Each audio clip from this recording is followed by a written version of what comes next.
Latest technology courses, best infrastructure మరియు అద్భుతమైన placements. Engineering లో మీ best choice AVN institute of engineering and technology, Ibrahimpatnam.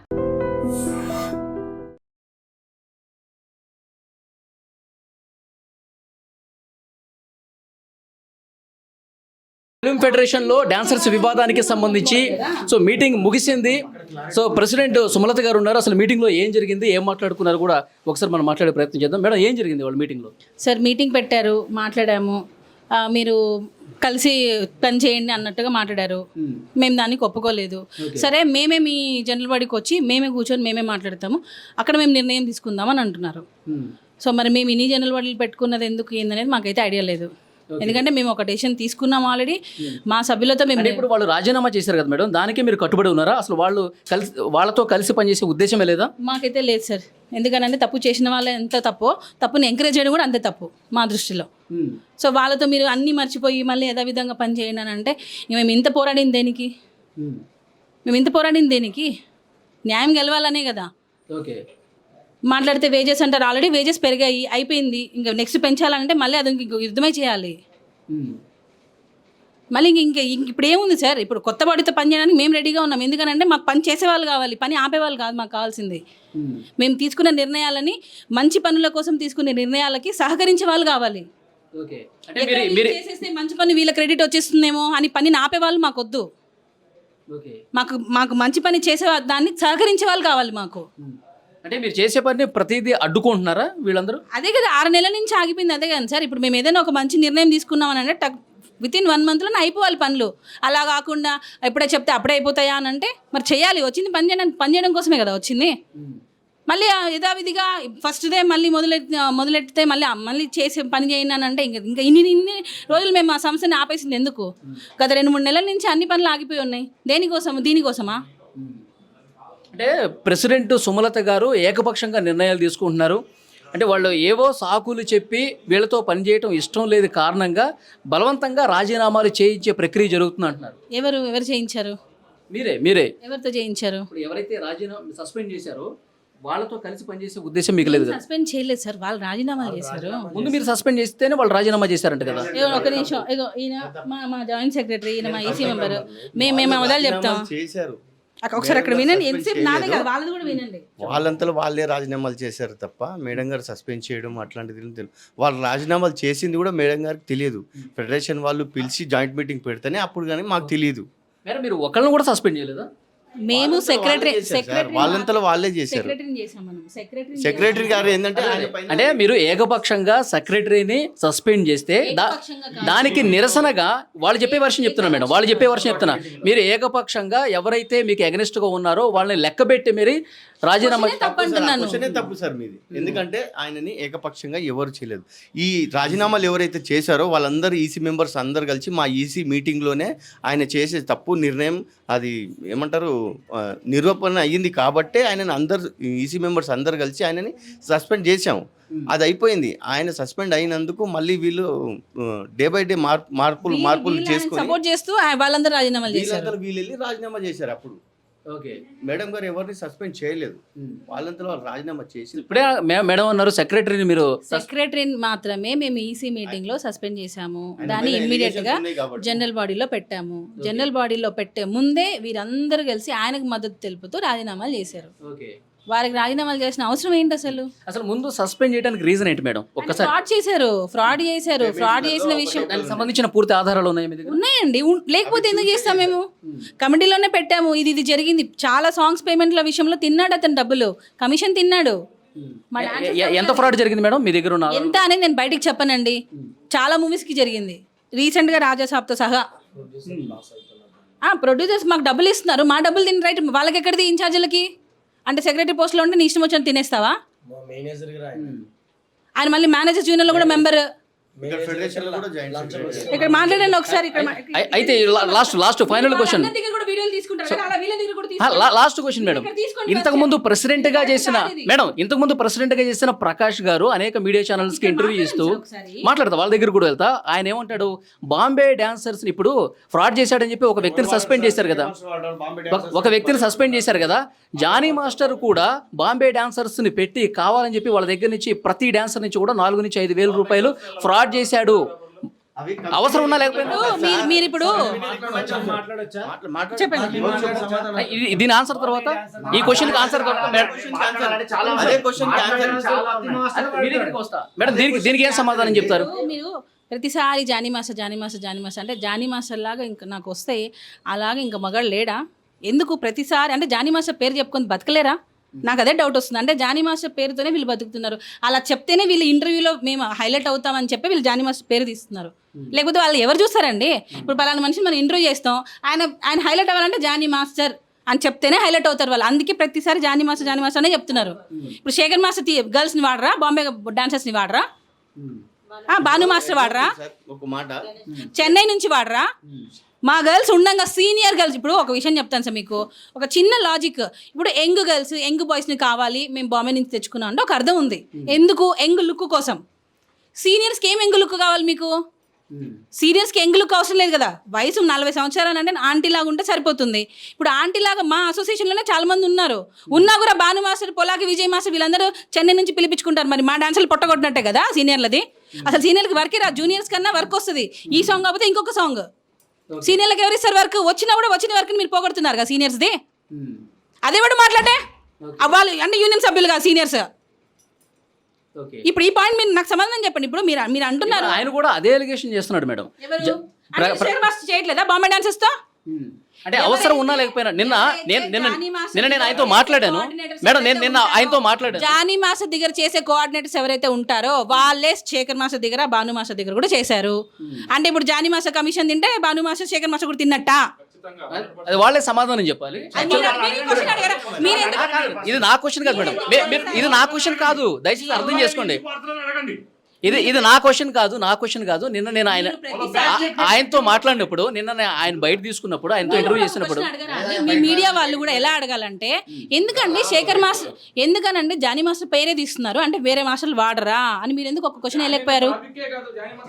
Johnny master గురించి మాత్రమే నేనేమన్నాను చెప్పనా, గతంలో మీరు ప్రెసిడెంట్గా ఉన్నప్పుడు లాస్ట్ 1 year ఆయనే కదా చేసింది, అప్పుడు మీరు ప్రెసిడెంట్గా ఉన్నప్పుడు ఎందుకు యాక్షన్ తీసుకోలేదని చెప్పి నేను క్వశ్చన్ చేశాను. యాక్షన్ కాదు సార్ నేను అనేది, జానీ మాస్టర్ బాంబే వాళ్ళు వాడరా, జానీ మాస్టర్ బాంబే వాళ్ళు ఎందుకు వాడుతున్నారు ఇదే అడుగుతున్నారు తప్ప మీ మీడియా వాళ్ళు శేఖర్ మాస్టర్ వాడరా, భాను మాస్టర్ వాడరా, గణేష్ మాస్టర్ వాడరా, పొలాగి మాస్టర్ వాడరా అని మీరు ఎందుకు అడగట్లేదు? ఈ క్వశ్చన్ నేను మిమ్మల్ని అడుగుతున్నా. వాళ్ళు వాడట్లేదా? గర్ల్స్ ని ఎందుకు బాంబే గర్ల్స్ ని వాడుతున్నారు? గర్ల్స్ ఇక్కడ లేరా? మా గర్ల్స్ ఉన్నారు చాలా మంది, ఎందుకు బాంబే గర్ల్స్ ని వాడుతున్నారు? అంటే వాళ్ళకి మాత్రం లుక్లు ఉండాలి, మేము సాంగ్ చేస్తే మాత్రం లుక్ కాదు, మా పొట్ట కొడుతున్నారు అంటారు. మరి వాళ్ళ అక్కడున్న మాస్టర్లు కూడా వాడుతున్నారు, అప్పుడు పొట్టలు గుర్తురావా? సీనియర్స్ మనుషులు కాదా? సీనియర్స్కి ఆకలి ఉన్నదా? సీనియర్స్కి పొట్టలు లేవా? ఇప్పుడు అవసరం ఉన్నా లేకపోయినా బాంబే డాన్సర్లు కావాలని చెప్పి జానీ మాస్టర్ తీసుకువచ్చి ఏంటంటే ఇప్పుడు ఆ క్వశ్చన్కి ఆన్సర్ ఏంటంటే, మీరు అడిగిన క్వశ్చన్ ఏంటంటే బాంబే వాళ్ళని ఎందుకు వాడతారని. ఇప్పుడు కంపెనీ రిక్రూట్మెంట్ ఉంటుంది సార్, ఒక ప్రొడ్యూసర్ ఉన్నారు, ఒక డైరెక్టర్ ఉన్నారు, వాళ్ళు లక్షల కోట్లు పెట్టి మూవీ తీశారు. వాళ్ళు చెప్పినట్టు వినాలా? ఇక్కడ అందరూ వీళ్ళని వాడాలి వాళ్ళని వాడాలని అట్లా ఉంటే ప్రతి మాస్టర్ వాడుతున్నారు. మరి మేమందరం ఇక్కడ ఖాళీగా ఉంటున్నాం కదా, అప్పుడు మేమందరం ఖాళీగా ఉంటున్నాం సార్. వాళ్ళు వచ్చి ఇక్కడ వర్క్ చేసుకుంటున్నారంటే స్కిన్ టోను, హైట్, పర్సనాలిటీ అవన్నీ రిక్రూట్మెంట్స్ ఉంటున్నాయంట వాళ్ళకి. ప్రొడ్యూసర్స్ చెప్తున్నారు, ప్రొడ్యూసర్స్ వాళ్ళకి చెప్పి రిక్రూట్మెంట్ మాకు ఇలా కావాలి. వాళ్ళు ఏం చెప్తున్నారు జానీ మాస్టర్ కూడా ఇప్పుడు సస్పెండ్ చేయాల్సి వస్తే, యాక్షన్ తీసుకోవాల్సి వస్తే ముందు జానీ మాస్టర్నే యాక్షన్ తీసుకోవాలి అని చెప్పి వాళ్ళు స్టార్ట్ చేశారు. లేదా ఫస్ట్ వాళ్ళనే తీసుకోవాలి, ఫస్ట్ వాళ్ళే చెప్పిన వాళ్ళని తీసుకోవాలి ఫస్ట్. ఎందుకంటే వాళ్ళు కూడా వాడుతున్నప్పుడు వాళ్ళపైన కూడా సస్పెన్షన్ చేయాలి. ఇప్పుడు ఒక నిమిషము, మీరు అదే అంటారు జానీ మాస్టర్ టార్గెట్ చేస్తున్నారు. జానీ మాస్టర్ ఇష్యూ కాదు ఇక్కడ, ప్రతి మాస్టర్ కూడా టార్గెట్ చేయండి. ఇప్పుడు శేఖర్ మాస్టర్ ఇది సాంగ్ రిక్వైర్మెంట్ వచ్చేసి ఎవరైనా ఇప్పుడు మన పర్సంటేజ్ ఎలా వాడాలనేది ఉంటుంది మా దగ్గర. ఒకవేళ ప్రొడ్యూసర్ ఉండి మొత్తం మీరు బొంబాయి నుంచి తీసుకురావాలి కొంచెం వాళ్ళ సామ్ డిమాండ్ చేస్తారు అక్కడ ఎవరు డిసైడ్ చేయరు అక్కడ సామ్ డిమాండ్ దాన్ని బట్టి మాస్టర్లు కానీ పర్సంటేజ్ వాడతారు. దాని తప్ప కానీ శేఖర్ మాస్టర్ వాడాడు, పోలంకి మాస్టర్ వాడాడు, భాను మాస్టర్ వాడాడు, ప్రతి మాస్టర్ వాడతారు. ఇక్కడ మేడం చెప్పినట్టు ప్రతి ఒక్క మాస్టర్ డబ్బులు తిన్నాడని చెప్పి నేను మాట్లాడేది వినండి, ఫస్ట్ నేను చెప్పేది వినండి. ఇక్కడ మ్యాటర్ నేను మాట్లాడుతున్నాను కదా, మళ్ళీ అక్కడ మాట్లాడుతున్నారు మీరు. మేడం చెప్పింది ఓన్లీ జానీ మాస్టర్ పేరు తీస్తే ఇంటర్వ్యూ హైలైట్ అవుతుంది, ఇది ఒకటి. ఇది కాదు క్వశ్చన్. అందరు మాస్టర్ మీరు ఇదే చెప్పాలి. అందరు మాస్టర్లు ఉన్నారు కదా, అందరు మాస్టర్ల గురించి ఎందుకు మాట్లాడు, ఓన్లీ జానీ మాస్టర్ గురించి ఎందుకు మాట్లాడతారని ఆ పర్సెంటేజ్ గురించి మీరు మాట్లాడాలి. ఆ మాట మేము మాట్లాడొద్దు. అర్థమైందా? మీరు మాట్లాడితే అప్పుడు సమాధానం మీకు దొరుకుతుంది వాళ్ళ నుంచి. మేడం, మెగాస్టార్ చిరంజీవి గారు ఇద్దరితో కూర్చోబెట్టి మాట్లాడారు కదా, మాట్లాడు. ప్రకాష్ గురించి అడిగారు కదా, ప్రకాష్ గురించి అయితే ఆయన కరెక్ట్ చెప్తాడు. ఎందుకనంటే ఆ బాడీలో ఈయన జాయింట్ సెక్రటరీ. ఆయన ఏం ఫ్రాడ్ చేశాడు, ఎంత తిన్నాడు, ఎవడైనా వచ్చి సార్ ఇట్లా మాకు అన్యాయం జరుగుతుంది సార్ అంటే సర్లే చూద్దాం. నేను అసలు ప్రకాష్ అనే పేరు కూడా నేను ఎత్తదలుచుకోలేదు. ఎందుకనంటే ఆయన దానికి అన్ఫిట్. మేము వాళ్ళ గురించి ఎందుకనంటే మేము ఇంతవరకు కూడా మేము ఎవరు కూడా మా టీం వాళ్ళు ఎవరైతే పని చేస్తున్నారో మేము ఎవరితో మేము మాట్లాడించలేదు. వాళ్ళలాగా మేము దిగజారి మేము ఇంటర్వ్యూలు ఇవ్వట్లా.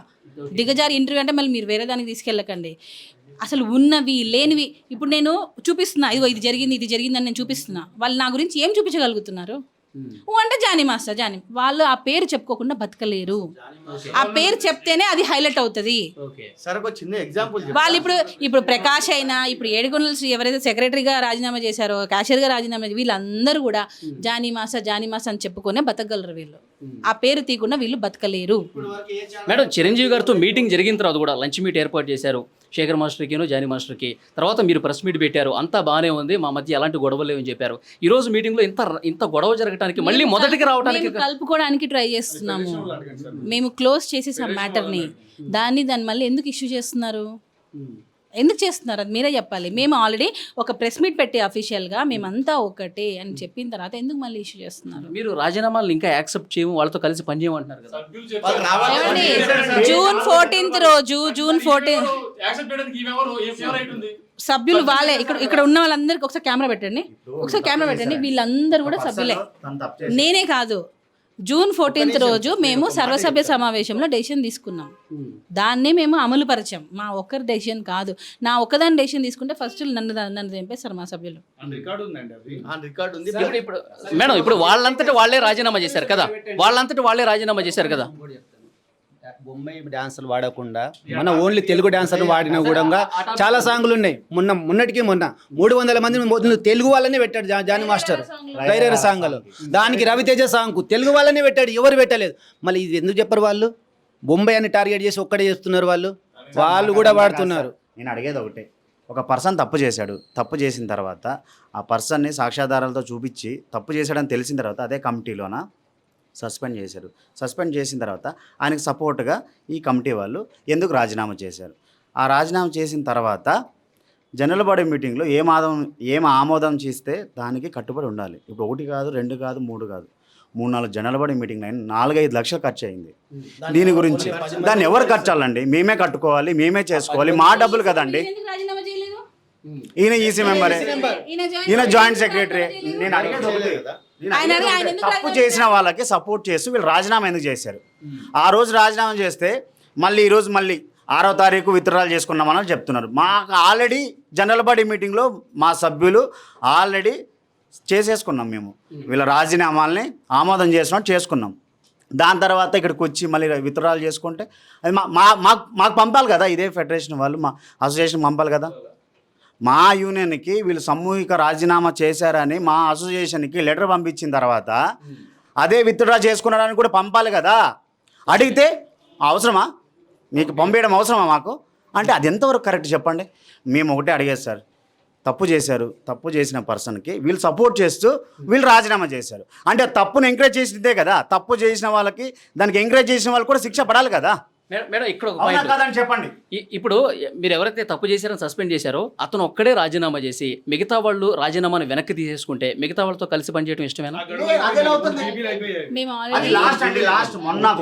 మొన్న కూడా ఎలక్షన్ చేస్తున్నప్పుడు ఓటింగ్ పద్ధతిలో నామినేషన్స్ అదే సీక్రెట్ బ్యాలెటింగ్ జరగాల, ఎలక్షన్స్ జరగాల వద్దా అన్నప్పుడు కూడా వాళ్ళకు లాస్ట్ పర్మిషన్ లేబర్ ఆఫీస్ నుండి వాళ్ళు అడిగారు. అప్పుడైనా వాళ్ళు రాజీనామాల్ని విత్డ్రా చేసుకుని ఉంటే అప్పటికి అయిపోయేదండి, ఏదో ఒకటి చేసేవాళ్ళు. అప్పుడు కూడా లేదన్నారు. ఇప్పుడు మేము వచ్చి పని చేస్తాం అని అంటే అది ఎంతవరకు కరెక్ట్? మీరు చెప్పండి ఒక మాట, ఎంతవరకు కరెక్ట్ చెప్పండి. వాళ్ళు కూడా అక్కడే ఉన్నారు, వాళ్ళతో కూడా మాట్లాడండి కావాలి సార్. రాజీనామా చేశారు వాళ్ళు. మేడం నెక్స్ట్ మీటింగ్ ఎప్పుడు అనుకున్నారు మేడం? నెక్స్ట్ మీటింగ్ మళ్ళీ ఏదో పోస్ట్ పోన్ అయింది కదా సార్. మేము దానికి అంగీకరించలేదు. మేము ఏంటంటే మేము ఇన్ని రోజులు మేము తీసుకున్న జనరల్ బాడీ నిర్ణయం ఏంటి అని అడిగాము. లేదు మాకు ఇప్పుడు మళ్ళీ మా ఆధ్వర్యంలో పెట్టాలి అని అడుగుతున్నారు. దాన్ని మేము మా సభ్యుల ముందు అడుగుతాము. అడిగి వాళ్ళు ఏం నిర్ణయం తీసుకుంటారో దాన్ని బట్టి మేము ఫాలో అవుతాం. ఏదైనా ఏకపక్ష నిర్ణయం ఉండదు. సభ్యులతో మాట్లాడే చెప్తాం. సభ్యులు మళ్ళీ జీబీ కావాలంటేనే జీబీ పెడతారు అంతే సార్. ఎందుకనంటే మళ్ళీ దాన్ని లక్షన్నర ఖర్చు అవుతుంది. లక్షన్నర ఖర్చు అవుతుంది. ఎవరు పెడతారండి? ఆయన అంటే వెళ్తారా పక్కకి? ఊకే లక్షలు తీసి ఖర్చు పెట్టాలంటే ఊకే అవ్వదు కదండి. మేము కష్టపడి వస్తున్నాము. మేము పొద్దుగా లేస్తే వర్క్కి వెళ్తే కానీ రాలేము. ఏ టైం ఎలా ఉంటుందో తెలియదు సీనియర్లకి. టాపిక్ మొత్తం మార్చేస్తున్నారు సార్. ప్రతి ఒక్క మీడియా కూడా ఏం చేస్తుంది అంటే టాపిక్ మొత్తం మార్చేస్తుంది. ఏంసేపు బాంబే డాన్స్. అది ఇక్కడ ఇష్యూ ఏంటి? రాజీనామాలు చేసిన సీనియర్లు అందరం కూర్చుంటున్నాం మేము. రాజీనామాలు చేసిన వారి గురించి ఇక్కడ మ్యాటర్. ఇది అంతా వేరే తీసుకొని వస్తున్నారు. అసలు జానీ మాస్టర్ ఇష్యూ ఎందుకు తీసుకొని వస్తున్నారు అసోసియేషన్లోకి? ఇంకోటి చాలా మంది ఈమె ఎందుకు మాట్లాడుతుందన్న. నేను కూడా ఒకప్పుడు డాన్సర్నే, నేను కూడా అసోసియేషన్లో ఉన్నాను. ఉన్న తర్వాతనే పోటీ చేయడానికి అర్హురాలు అవుతాను. ప్రెసిడెంట్ అయిందంటే బయట వాళ్ళని తీసుకొని వచ్చి ప్రెసిడెంట్ చేయరు కదా. మన లాస్ట్ మీటింగ్లో కూడా జానీ మాస్టర్కి అసలు ఏం రైట్ ఉంది, ఆయన ఎందుకు మాట్లాడుతున్నాడు? ఆయన ఇప్పుడు ప్రెసిడెంట్ కాదు కదా. యూనియన్ మాస్టర్ అండి, మా డాన్సర్స్ కి పని ఇస్తాడు ఆయన. దానికి రాని సార్, జానీ మాస్టర్కి ఏ రైట్స్ ఉన్నాయి అంటున్నారు కదా సార్. మా యూనియన్లో 513 మంది ఉన్నారు సార్. వాళ్ళ కష్టాన్ని ఆయన చూశాడు కాబట్టి 40 లక్షలు సార్, రామ్ చరణ్ సార్ దగ్గర 40 లక్షలు తీసుకొచ్చి మరి పెట్టాడు. ఆయన అదే డబ్బులు ఎక్కువ అంటున్నారు కదా. ఆయన కష్టపడిన డబ్బులు సార్. మళ్ళీ మొన్న కూడా 18 లక్షలు ఇచ్చారు ఇన్సూరెన్స్ కోసం సార్. ఆమె ప్రెసిడెంట్ శాలరీ తీసుకోకుండా యూనియన్కి ఎంత కష్టపడుతుందో మాకు తెలుసు సార్. ఇంత జెన్యున్గా వర్క్ చేసి నేను తప్పు చేసిన వాళ్ళకి సపోర్ట్ చేయను అని చెప్పి ఆమె అదే మాట మీద ఉంది. వీళ్ళు ఏమంటున్నారో తెలుసా? చూసి చూడనట్టు వెళ్ళిపోండి అని ఎలా చెప్తుంటే ఎలాగా చెప్పండి? తప్పు చేసిన వాళ్ళు సపోర్ట్ చేసుకుంటూ ఉండాలా? చెప్పండి ఒక మాట. నేను ఇప్పుడే మేడం అయిపోయింది ఫైన్. ఏం లేదు సార్, సింపుల్గా వాళ్ళిద్దరు రాజీనామా చేశారు కాబట్టి వాళ్ళ నుండి ఇష్యూ మొదలైంది కాబట్టి వాళ్ళు మా ముంగడికి రాలేదు. ఈగోకి వెళ్ళిపోయి మాకు ఇంత ప్రాబ్లం క్రియేట్ చేశారు. ప్రాబ్లం ఏంటంటే వాళ్ళు దొరికితే మిగతా వాళ్ళు కూడా దొరుకుతారనే ఆలోచనతోనే ఇవన్నీ జరుగుతున్నాయి తప్ప కానీ మిగతాది ఏంది కాదు. ఓకేనా? ఫస్ట్ వాళ్ళని టార్గెట్ చేస్తే మిగతా వాళ్ళు కూడా టార్గెట్ అయిపోతారు. ఏదో రకంగా దీన్ని రాజీనామాలు చేయకుండా మళ్ళీ దాంట్లో ఉండాలి. అయితే మా ప్రాబ్లం ఏంటంటే మేడం గారు ఏం చెప్తున్నారంటే, నేను ఇప్పుడే చెప్తున్నాను, ఒక డాన్సర్ అనేవాడు ఓ సాంగ్ చేస్తే సాంగ్లో వాడి డస్టుకు, కలర్కు, ఎండల నూనె పెట్టుకొని చేస్తే వాని బాడీకి తోలు లేసిపోయి ఒక్కొక్కసారి నిద్రైన రోజులు కూడా ఉంటాయి వానికి. అయితే వానికి ఒక్క రోజుకు 600 రూపాయలు ఈ కలర్ పేమెంట్ అని, పెట్రోల్ పేమెంట్ అని ఇవన్నీ కట్ చేస్తూ ఉంటే ఆ ఒక్క రోజుకు 600 లేదా 10 రోజులకి ఎంత అయింది? 10 రోజులకి ఎంత అవుతుంది సార్? 6000 అవుతుంది. 10 సాంగ్లకు ఎంత అవుతుంది? 10 సాంగ్లకు సంవత్సరానికి ఎంత అయింది? సంవత్సరానికి నేను ఒక నిమిషం చెప్పలేనండి. సంవత్సరానికి 1,00,000 సంవత్సరానికి 1,00,000కు పైన ఒక డాన్సర్ ఎంబడ కట్ అవుతుంది అమౌంట్, 1,00,000 పైన. అయితే వాని పిల్లలు, వాని కథ, వాడు స్కూలు, వాని బట్టలు, వాని పిల్లలు అది హెల్ప్ అవుతుంది కదా వానికి. ఆ డాన్సర్కి హెల్ప్ అవుతుంది కదా. ఎంతోమందికి ఇదే డాన్సర్కి మనము చెందలేసుకొని సాగులు చేసిన రోజులు ఉన్నాయి మావి. ఈ డాన్సర్ల రూట్ మార్చాలి. తినేవాళ్ళు ఇన్ఛార్జ్లు, మాస్టర్లు కాదు. ఇది కూడా చెప్తున్నా, తినేవాళ్ళు మాస్టర్లు కాదు, ఇన్ఛార్జ్లు కాపాడుకోవడానికి ఇదంతా కథ. మేడం ఫైనల్ వర్డ్ ఏం చెప్పండి? ఫైనల్గా ఏం చెప్తాను సార్? తప్పుదారి వెళ్ళే వాళ్ళని ఖచ్చితంగా శిక్షించాలి. డాన్సర్స్ డబ్బులు పూర్తిగా డాన్సర్స్కే చెందాలి. ప్రొడ్యూసర్స్ నుంచి ఏదైతే మాకు డబ్బులు వస్తుందో అది పూర్తి మొత్తంలో మా డాన్సర్స్కే చెందాలి. ఇదే మా ఫైట్ కూడా ఇదే. అనవసరంగా దాన్ని వేరే టాపిక్స్లో తీసుకెళ్తున్నారు. అది చేయనీయకుండా ఈ కమిటీ మెంబర్స్ రాజీనామాలు చేశారు. బాడీ డిజాల్వ్ చేయాలి అని చెప్పి. అది ఎక్కడ అవుతుంది అంటున్నా నేను. బాడీ డిజాల్వ్ అనేది ఎక్కడ వస్తుంది పాయింట్? బాడీ డిజాల్వ్ ఎందుకు చేయాలి అసలు? దాని గురించి ఇదంతా మొదలైంది. ఎవరైతే రాజీనామాలు చేశారో వాళ్ళ సీట్స్ వెకెట్స్ అయిపోయినట్టే, వాళ్ళకి ఉప ఎన్నికలు వెళ్ళిపోవాలి, అంతేగాని వెళ్ళి నురా అని బ్రతిమలాడతారా? ఇప్పుడు వాళ్ళు ఒప్పుకోవట్లేదు, మీరు మీ స్టాండ్ మీద గట్టిగా ఉన్నారు. ఏం రైట్స్ ఉన్నాయి వాళ్ళకి? జనరల్ 4-5 లక్షలు ఒక్కసారి కాదు, అంతే సార్, అంతే. ఒక్కసారి కాదు, 2 సార్లు కాదు, ఇక్కడ వినండి, వాళ్ళ ఒక్కసారి కాదు, 2 సార్లు కాదు, 4-5 సార్లు పెట్టి మాస్టర్ పేరు లేకపోతే వాళ్ళు హైలైట్ అవ్వరు, ఇది నిజం. అందుకనే వాళ్ళు వచ్చి కూర్చొని ఇంటర్వ్యూలు ఇస్తున్నారు. జానీ మాస్టర్ భార్య, ఈ పేర్లు చెప్పే వాళ్ళు బతుకుతున్నారు, ఎవరైతే ఈ యూనియన్ల నుంచి మాట్లాడుతున్నారో. ఎందుకనంటే మరి ఇన్ని రోజులు వాళ్ళు ఎందుకు చెప్పలేదు? ఇదే మీరు అన్నారు ఎక్స్ ప్రెసిడెంట్, ఆయన పేరు కూడా నేను ఎత్తును. ఎందుకు వచ్చి ఇంతకుముందు అన్ని వివరాలు ఇవ్వలేదు? ఆయన ప్రెసిడెంట్గా ఉన్నప్పుడు ఎందుకు కనిపించలేదా? అప్పుడు మేము ప్రెసిడెంట్గా వచ్చాం కాబట్టి మాకు తెలిసే మేము ఇమీడియట్గా బయట పెట్టేశాం. మరి ఆయన ప్రెసిడెంట్ కూడా ఆయన కూడా బయట పెట్టాలి కదా, ఎందుకు పెట్టలేదు?